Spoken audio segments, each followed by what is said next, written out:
আরো জানিয়ে দিব, মিটফোর্টে হত্যার বিচার হবে দ্রুত বিচার ট্রাইব্যুনালে, বলছে আসিফ নজরুল।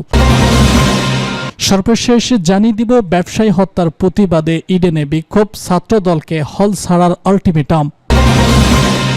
মিটফোর্ট হত্যার বিচার হবে দ্রুত বিচার ট্রাইব্যুনালে, বলছে আসিফ নজরুল।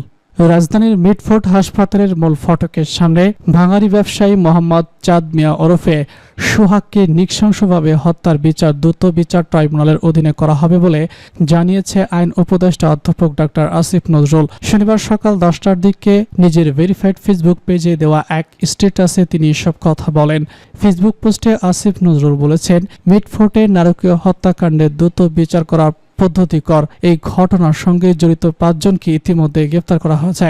পুলিশ সর্বোচ্চ গুরুত্ব দিয়ে তদন্ত শুরু করেছে। তিনি আরো বলেছেন, এই পাশবিক হত্যাকাণ্ডের দ্রুত বিচার করে দৃষ্টান্তমূলক শাস্তি দেওয়ার ব্যবস্থা গ্রহণ করা হবে। তাই এদের বিরুদ্ধে মামলা দ্রুত বিচার ট্রাইব্যুনালে হস্তান্তর করা হবে। দ্রুত বিচার ট্রাইব্যুনাল আইন 2002 এর ধারা 1 এর অধীনে দ্রুততম সময়ের মধ্যে বিচারের ব্যবস্থা করা হবে। এর আগে বুধবার সন্ধ্যায় 6টার দিকে রাজধানীর স্যার সলিমুল্লাহ মেডিকেল কলেজ হাসপাতালের 3 নম্বর গেটের সামনে পাকা রাস্তার উপর ব্যবসায়ী চাঁদ মিয়া ওরফে সোহাগকে পাথর দিয়ে আঘাত করে ও কুপিয়ে নৃশংসভাবে হত্যা করা হয়। এই ঘটনায় নিহতদের বড় বোন বাদী হয়ে কোতোয়ালী থানায় একটি হত্যা মামলা করেন। হত্যার প্রতিবাদে বিক্ষোভ মিছিল হয়েছে বিভিন্ন জেলায়। ঢাকা বিশ্ববিদ্যালয় শিক্ষার্থীরা শুক্রবার সন্ধ্যা 7:30টায় বিশ্ববিদ্যালয়ের হলপাড়ায় এই বিক্ষোভ মিছিল করেন। এ সময় শিক্ষার্থীরা action to action, direct action, যুবদলের অনেক গুণ পাথর মেরে সোহাগ খুন, যুবদলের চাঁদাবাজরা হুঁশিয়ার সাবধান ইত্যাদি স্লোগান দেন। ছাত্র অধিকার পরিষদের সভাপতি বিনিয়ামিন মোল্লা বলেছেন, সোহাগ হত্যার কারণে আজকে যেসব ছাত্র বন্ধুরা প্রতিবাদ করেছে, আওয়ামী লীগের সময় ঠিক একইভাবে প্রতিবাদ করত। বিএনপি নিজেদের দলের নেতাকর্মীদের নিয়ন্ত্রণ করতে পারছে না।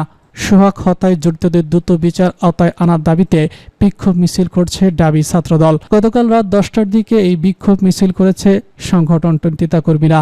মিছিলটি ছাত্র শিক্ষক কেন্দ্র থেকে শুরু হয়ে বিশ্ববিদ্যালয়ের বিভিন্ন সড়ক প্রদক্ষিণ শেষে টাস চত্বর পার্শ্ব রাস্তা প্রশিক্ষণ সমাবেশের মাধ্যমে শেষ হয়।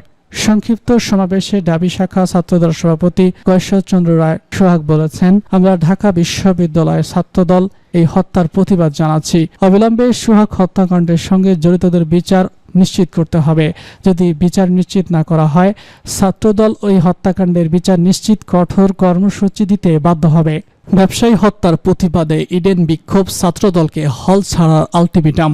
রাজধানীর পুরান ঢাকার স্যার সলিমুল্লাহ মেডিকেল কলেজ মিটফোর্ট হাসপাতাল চত্বরে চাঁদ মিয়া ওরফে সোহাগ নামের এক ব্যবসায়ীকে প্রকাশ্যে হত্যার প্রতিবাদে বিক্ষোভ মিছিল করেছে ইডেন মহিলা কলেজের শিক্ষার্থীরা। শনিবার প্রথম প্রহরে কলেজের হলপাড়া থেকে মিছিল শুরু হয়ে পুরো কলেজ ক্যাম্পাস প্রদক্ষিণ করে। মিছিল শেষে শিক্ষার্থীরা ছাত্রদল সহ সব রাজনৈতিক দলের সঙ্গে যুক্ত শিক্ষার্থীদের সকাল 9টার মধ্যে হল ছাড়ার আলটিমেটাম দেয়।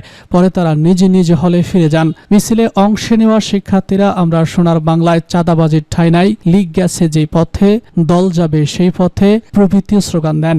সমাবেশে শিক্ষার্থীরা বলেছেন, মিটফোর্ট ব্যবসায়ী সোহাগকে পাথর দিয়ে নৃশংসভাবে হত্যা করে প্রমাণ করেছে দেশে এখনও চাঁদাবাজি ও সন্ত্রাসবাদ কতটা ভয়াবহ আকার ধারণ করেছে।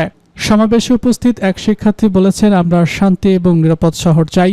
মিটফোর্টের মতো নৃশংস হত্যাকাণ্ড কোনোভাবেই মেনে নেওয়া যায় না। যারা সোহাগ ভাইকে হত্যা করেছে তারা মানবতা ও সভ্যতার শত্রু। এই হত্যাকারীদের দ্রুত বিচারের আওতায় আনতে হবে। ইডেন কলেজ শিক্ষার্থী মর্মলা বলেছেন, সোহাগ ভাই চাঁদা দিতে অস্বীকার জানিয়ে জীবন দিয়েছেন। আমরা স্পষ্টভাবে বলতে চাই, চাঁদাবাজি ও সন্ত্রাসবাদের বিরুদ্ধে ইডেনের প্রতিটি শিক্ষার্থী রুখে দাঁড়াবে।